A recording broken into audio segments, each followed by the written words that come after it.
Good evening all student, all here my channel to person. सभी श्रोताओं को मेरा शाम का नमस्कार।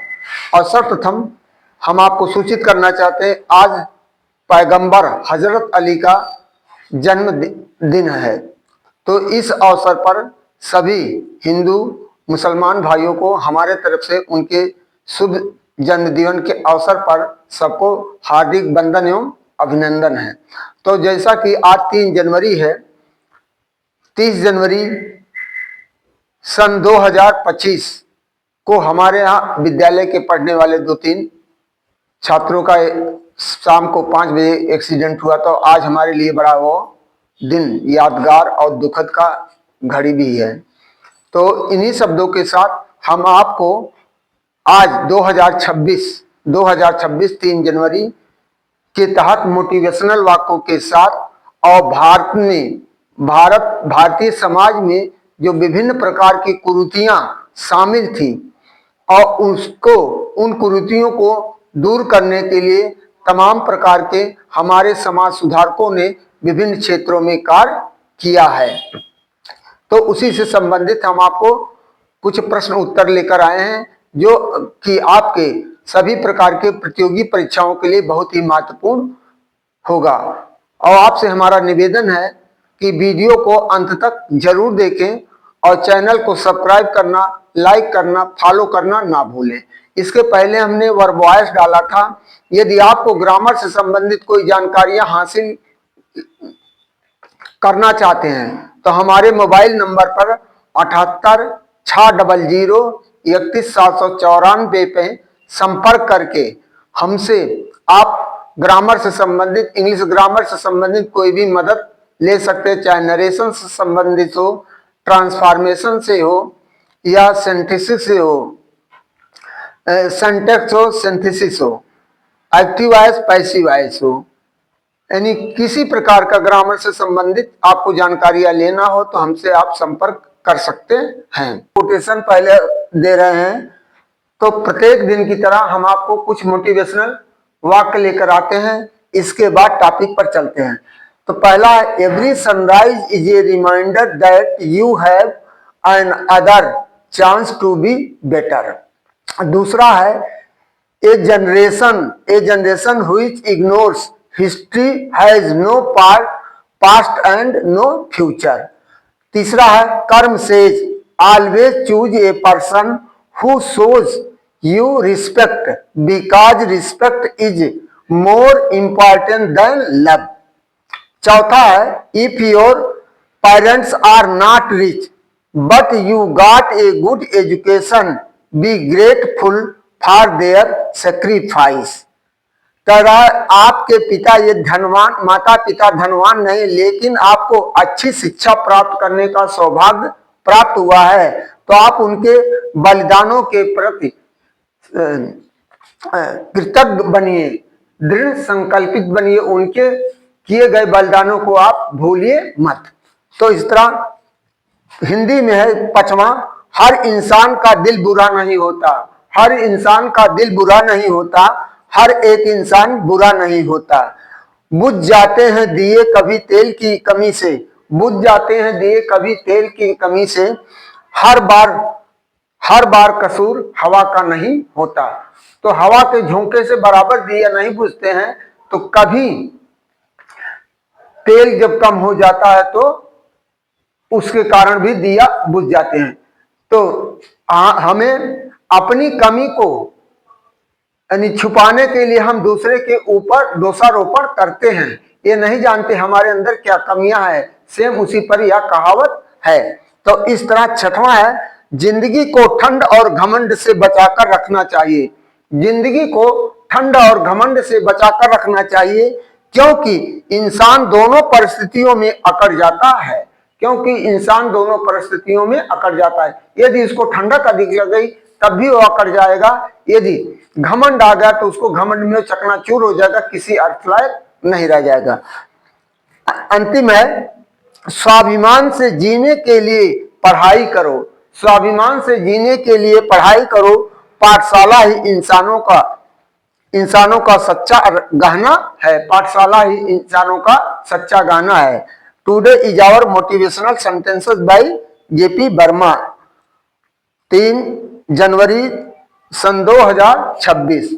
तो यहाँ भारतीय समाज की कुरीतियां और उनके खिलाफ बने अधिनियम 2026 के सभी प्रतियोगी परीक्षाओं के लिए उपयोगी। तो पहला हमारा ए, सती प्रथा निरोध कानून 1829। सती प्रथा पहले क्या था? ये कुरीतियां हमारे समाज में व्याप्त थी। जब पति मर जाता था, खासकर या क्षत्रिय समाज में ज्यादा प्रचलित था, जब पति मर जाता था तो पति के चिता के साथ स्त्री को या तो स्वेच्छा या जबरदस्ती पति के चिता के साथ उसे जबरदस्ती उसमें धकेल कर जला दिया जाता था। उसे क्षत्रिय वंश में जौहर व्रत के नाम से जाना जाता था। तो इसको 1829 में हमारे देश के समाज सुधारकों जैसे राजा राम मोहन राय और लॉर्ड विलियम बेंटिंक के अथक प्रयास से इस नियम पर काबू पाया गया या नियम लागू किया गया। तो 1829 सती प्रथा वह अमानवीय सामाजिक कुरीतियां थी जिसमें पति की मृत्यु के बाद पत्नी को भी उसकी चिता पर जीवित जला दिया जाता था। इस प्रथा के विरुद्ध सबसे मजबूत आवाज राजा राम मोहन राय ने उठाया था। उनके निरंतर प्रयासों और जन जागरण के फलस्वरूप लॉर्ड विलियम बेंटिंक ने 1829 में बंगाल में सती प्रथा विनिमय अधिनियम लागू किया। इसमें क्या क्या है? नंबर 1, यह कानून पहले बंगाल में लागू हुआ। दूसरा, बाद में इसे बंबई और मद्रास तक विस्तारित किया गया। तीसरा, सती प्रथा को कानूनी अपराध घोषित किया गया। यदि कोई भी व्यक्ति की जबरदस्ती किसी विधवा औरत को उसके पति के चिता के साथ जलाकर मारना चाहता है तो कानूनन वह अपराध होगा, वह दंड का भागी होगा। तो बी हमारा दास प्रथा रोक अधिनियम 1833। दास प्रथा रोक अधिनियम 1833 ब्रिटिश शासन के दौरान भारत में दास प्रथा के कई रूप थे। 1833 में दास प्रथा रोक अधिनियम लॉर्ड विलियम बेंटिंक के शासनकाल में लागू हुआ। इसमें था कि लोग जबरदस्ती उठाकर ले जाते थे, अपने देश में लोग कार्य कराते थे। भारत के लोगों को अंग्रेज जंजीर की बेड़ियों में जकड़ करके ले जाते थे अपने यहाँ जो चाय बागान होती थी, प्लांटेशन, वहां जाकर कार्य करवाते थे। वहां फैक्ट्रियों में, इंडस्ट्रीज में लोग जबरदस्ती काम कर उनको बेगार के रूप में करवाते थे। आज भी वो प्रक्रिया चालू है, लेकिन अप्रत्यक्ष रूप से। जैसे बड़े बड़े ठेकेदार हैं, आउट ऑफ सोर्सिंग चल रहा है, ये भी दास प्रथा का एक रूप ही है। दास प्रथा का एक रूप है। सरकार की तरफ से वेतन मान लेते हैं जैसे 25,000 और नियुक्ति करते हैं 12,000, 14,000, 10,000 और आपका सिग्नेचर करवाएंगे 25,000 पर और बाकी पैसा वो अपने पॉकेट में डाल लेते हैं। इस तरह तमाम संगठन बनाए गए हैं, आउट ऑफ सोर्सिंग एनजीओ हैं। उसी के तहत जैसे सिक्योरिटी गार्ड का तमाम ऐसे कार्य चल रहे हैं। तो हर विभागों में लगभग इसी तरह के कार्य। लूट तो दास प्रथा की प्रक्रिया भी समाप्त नहीं हो पाई पूर्ण रूप से। कानून तो केवल बना दिया, कागजी कानून केवल कागजों पर रन कर रहा है, सामाजिक रूप से वह लागू नहीं है। तो इसमें इन्होंने कहा कि दास प्रथा रोक। ब्रिटिश शासनकाल के दौरान भारत में दास प्रथा के कई रूप थे। 1833 में दास प्रथा रोक अधिनियम लॉर्ड विलियम बेंटिंक शासनकाल में लागू हुआ। इस अधिनियम से दास व्यापार पर रोक लगी। नंबर 2, लेकिन इस दास प्रथा पूर्ण रूप से समाप्त नहीं हो सकी। 1843 ईस्वी में, तीसरा 1843 ईस्वी में इसे पूरी तरह लॉर्ड एलन बरो गवर्नर लॉर्ड एनोबल गवर्नर के शासनकाल में पूर्ण रूप से समाप्त कर दिया गया। सी, विधवा पुनर्विवाह अधिनियम। जैसे कि विधवा पुनर्विवाह, पहले बाल विवाह हो जाता था। यदि किसी स्त्री का पति शादी के दौरान मंडप में ही मर जाता था तो उससे आजीवन यानी अविवाहित रहना पड़ता था, उसको से तरह तरह की यातनाओं से झेलना पड़ता था। कहीं भी शुभ मुहूर्त काल में किसी के सामने वो पढ़ नहीं सकती थी। इसको भी पुनर्विवाह करने के लिए इस पर हमारे देश के समाज सुधारकों ने इस पर भी आंदोलन किया। तो इसका विधवा पुनर्विवाह अधिनियम 1856 में पारित किया गया। भारतीय समाज में विधवाओं को पुनर्विवाह की अनुमति नहीं थी, जिससे उनका जीवन अत्यंत कष्टदायक हो जाता था। समाज सुधारकों के प्रयासों से 1856 में विधवा पुनर्विवाह अधिनियम लागू किया गया। विधवा पुनर्विवाह लागू किया गया। तो इसमें पहला है, यह कानून लॉर्ड कैनिंग के शासनकाल में पारित हुआ। दूसरा, विधवाओं को कानूनी रूप से पुनर्विवाह का अधिकार मिला। तीसरा, यह महिला सशक्तिकरण की दिशा में एक ऐतिहासिक कदम था। चौथा, यह अधिनियम सामाजिक रूढ़ियों को तोड़ने का कार्य किया। डी है, बाल विवाह प्रतिषेध अधिनियम 2006। पहले बाल विवाह लोग जैसे कि 10 साल 8 साल का लड़का हुआ तो उसका लोग शादी कर देते थे। तो 4 साल 8 7 साल बाद 5 साल बाद 9 साल बाद उसको गौना ले आते थे। तो उसमें भी तमाम प्रकार की कुरीतियां फैली हुई थी। तो छोटेपन पे उसकी शादी हो जाती थी और उसका गौना आ जाता था, पत्नी हो जाते थे, बच्चे हो जाते थे, उसके ऊपर तमाम प्रकार की इस तरह जिम्मेदारियां बढ़ जाती थी, जिससे आज वो विकास नहीं कर पाते था। इसको देखते हुए हमारे सरकार ने इस पर बाल विवाह अधिनियम पारित किया 2006। तो बाल विवाह लंबे समय से भारत की एक गंभीर सामाजिक समस्या थी। इसे समाप्त करने के लिए बाल विवाह प्रतिषेध अधिनियम 2006 में लागू किया गया। इसमें लड़की की न्यूनतम आयु 18 वर्ष और लड़के की न्यूनतम आयु 21 वर्ष निश्चित किया गया। दूसरा है, बाल विवाह को दंडनीय अपराध घोषित किया गया। तीसरा, बाल विवाह कराने, प्रोत्साहित करने या सहायता करने वाले को दंडनीय श्रेणी में रखा गया। यदि वो ऐसा प्रोत्साहन देता है बाल विवाह का तो उसे माता पिता, कन्या पक्ष, वर पक्ष दोनों को दंडनीय अपराध की धारा में वह संज्ञेय अपराध की श्रेणी में आएगा और उसे उसका सजा भुगतना पड़ेगा।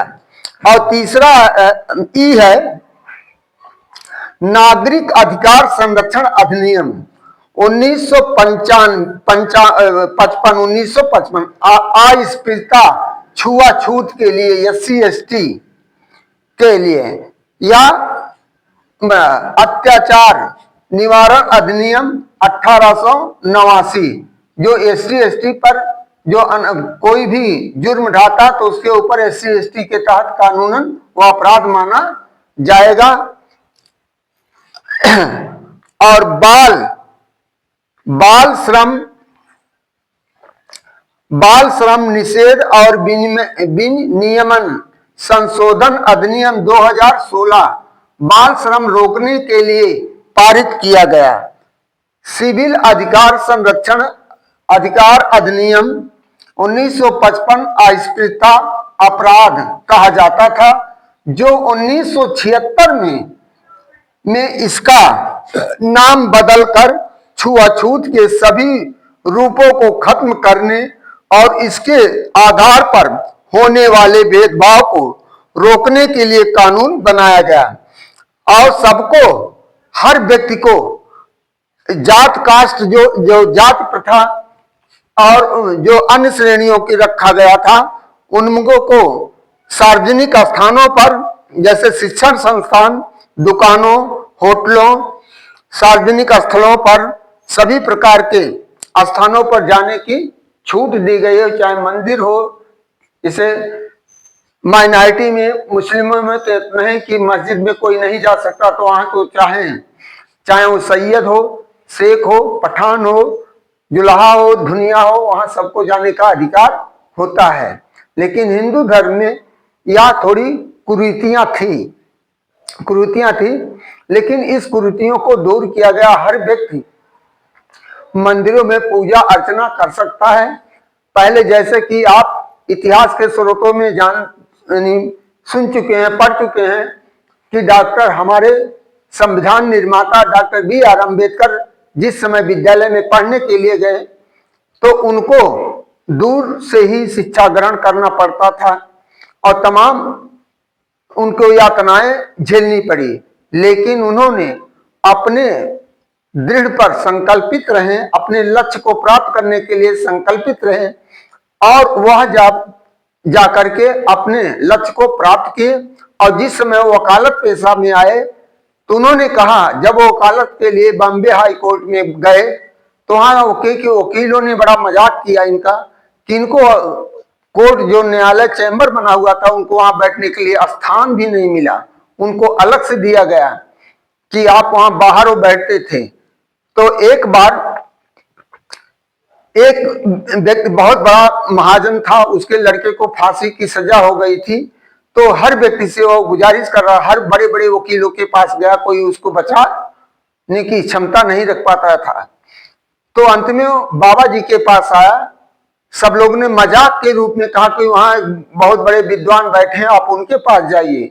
तो गए, कहें ठीक है। उन्होंने उसका केस लड़ने का फैसला ले लिया। इसके बाद अदालत पे जब गए तो उन्होंने जब फांसी के जज ने सजा सुनाया तो उन्होंने कहा ओके। तो फांसी पर जब उसे लटकाया गया तो वहां लटकाने के बाद उन्होंने तुरंत, अब वो जिसका लड़का था वो सेठ बहुत घबराया हुआ था, मेरे लड़के को फांसी दी, लेकिन वकील साहब कुछ ही नहीं कर रहे हैं। तो उन्होंने कहा कि श्रीमान जी, अब इन्हें फांसी पर तो लटका दिया गया है, अब इन्हें लिहाजा उतार लिया जाए। तो जज भौचक्का, तो उन्होंने कहा आप इसको मरने के लिए नहीं लटकाने के लिए बोले थे, केवल आप इसको फांसी पर के फंदे पर लटकाने के लिए बोले थे। तब से वो लिखा गया फांसी पर लटका टिल द डेथ, फांसी को पर तब तक लटकाया जाए मृत्यु तक। उसी समय से कानून में नया बदलाव आया। और इसी तरह गुरु द्रोणाचार्य और एकलव्य की कहानी आपने सुना होगा। जब एकलव्य ने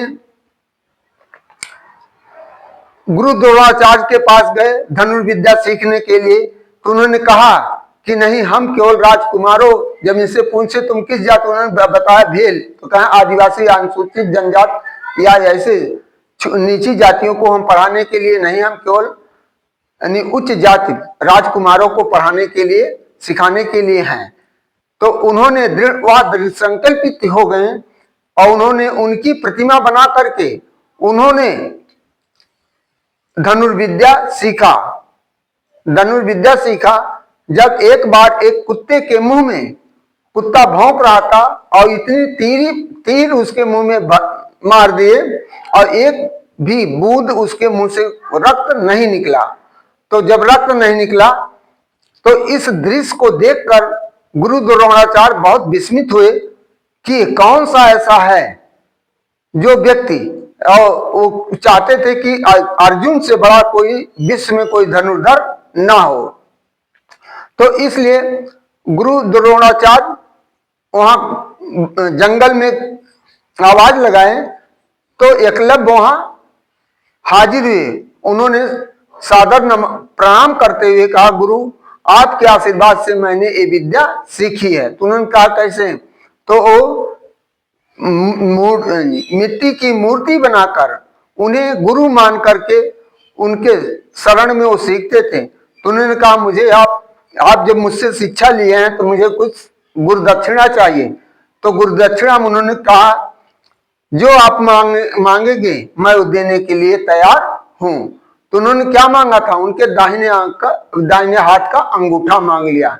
तो जरा सा संकोच नहीं किए, तुरंत उठाए तलवार और काट कर अपना अंगूठा उनके चरणों में समर्पित कर दिया, जिससे जब अंगूठा नहीं रहा तो डोरी वो खींच प्रतंचा नहीं चढ़ा सकते हैं।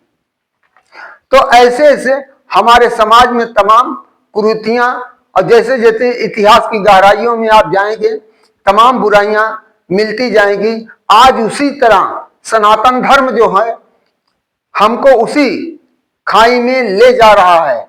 लेकिन हम लोग अब इतने, हमारे देश के नागरिक अब इतने सावधान और सचेत और पढ़े लिखे हो गए हैं, अंधविश्वास की तरफ ना जा करके, अंधकार की तरफ ना जा करके वो शिक्षा की तरफ वैज्ञानिक चेतना सबके अंदर आ गई है। इसलिए अब कोई उन्हें मूर्ख नहीं बना पा रहा। इसलिए मेरा आप सभी श्रोताओं से विनम्र निवेदन है, किताबों को आप अपना सच्चा मित्र मानिए, किताबों को आप अपना सच्चा मित्र मानिए और किताबों की गहराइयों को, और एक ही नहीं तमाम प्रकार की किताबें हैं, उनको हर प्रकार की किताबों को, वो विज्ञान है, इतिहास है, भूगोल है, सिविक्स है, विज्ञान है, ईवीएस है, इन्वायरमेंटल साइंस है और सोशल साइंस है। यदि आप इनकी गहराइयों से अध्ययन करेंगे और तमाम ऐसे सहायक पुस्तकें हैं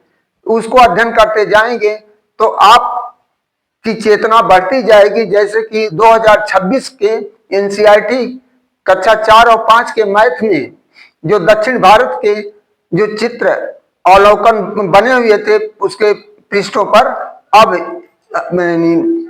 वर्तमान सरकार हमारा जो है यहाँ लॉर्ड रामचंद्र जी का उसमें मंदिर को लगा रही है और उनसे संबंधित कुछ मैथमेटिक्स के सवाल भी 2026-27 के सिलेबस में आ रहा है।